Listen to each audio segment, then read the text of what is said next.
प्रतीक्षा तर फारच छान आहे. कारण काल अक्कलकोट केलं, त्याच्यानंतर दुपारी दक्षिण सोलापूर केलं, संध्याकाळी शहर केलं आणि आज मोहोळ करतो.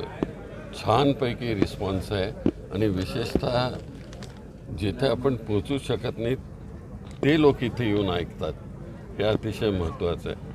कारण बऱ्याच वेळेस असं होतं की पार्टीच्या मीटिंग झाल्या तर तेवढ्यापुरतं मर्यादित होतं, पण हे सर्वसामान्यांच्या करता मोकळं असल्यामुळं ऐकतात.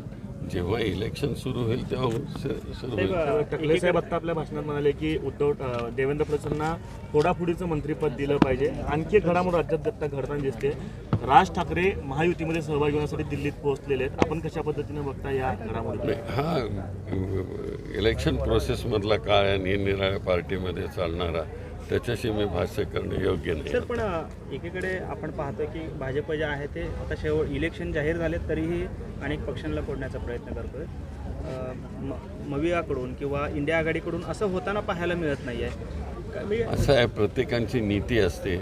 भारतीय जनता पार्टी हे शेवटपर्यंत प्रयत्न करत राहणार. आता सोलापूरची सीट, त्यामध्ये शेवटपर्यंत त्यांनी आत्तापर्यंत प्रयत्न केला प्रणितीला घेण्याकरता, पण प्रणितीने तो विचार केला की मी काँग्रेसची प्रामाणिक आहे आणि जी गांधी नेहरूची काँग्रेस आहे तिच्यामध्येच मी राहीन.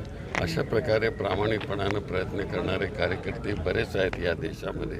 तर त्या ज्यांना जायचं आहे ते जातील, त्याचा विचार करण्यात. म्हणजे 3 वेळा प्रयत्न झाला, 3 बैठका झाल्या, अशा चर्चा होत्या. परवा गिरीश महाजन जे आले होते ते त्याच कारणासाठी आले होते असं देखील बोललं जात आहे. भाजप एवढ्या शेवटपर्यंत का प्रयत्न करते ताईंच्या ह्याच्यासाठी, म्हणजे ताईंनी यावं म्हणून? साहेब, त्यांच्या मनामध्ये काय मी सांगू शकत नाही, पण ते येतात. आणि आम्ही जे असं स्ट्रॉंग आहोत आमच्या मनामध्ये, ती प्रणिती स्ट्रॉंग आहे, तिला ते पटत नाही. असं आत्तापर्यंत ज्या जनतेने 3 वेळेस निवडून दिले आणि ती पार्टी सोडून ती जाऊ इच्छित नाही. साहेब, भाषणामध्ये बोलताना आपण म्हणालात की मुख्यमंत्री असताना मोदीजी व्यवस्थित होते, पण पंतप्रधान झाल्यानंतर त्यांच्या डोक्यात हवा गेली. नेमकी कशी हवा गेली असं मी म्हटलं नाही हवा गेली. पत्रकार तोंडी माझ्या घालण्याचा प्रयत्न करू नका. मी भाषा बदलली असं आपण असं आहे, त्यांची भाषा बदलली आहे. हां, ते राष्ट्रीय विचारसरणीची भाषा जी आहे ती बदललेली आहे. भाजप सरकारकडून 100 दिवसाच्या आधी सरकारचा 100 प्लॅन तयार केलेला आहे. त्याच्यामध्ये 2024ची लढाई ते 2047 पण लढाई तयार केली असल्याचं देखील बोललं जातं. ते खूप लढाई करण्याचे प्रयत्न करतात आणि करत राहणार आहेत. तर बघूया काय होतं.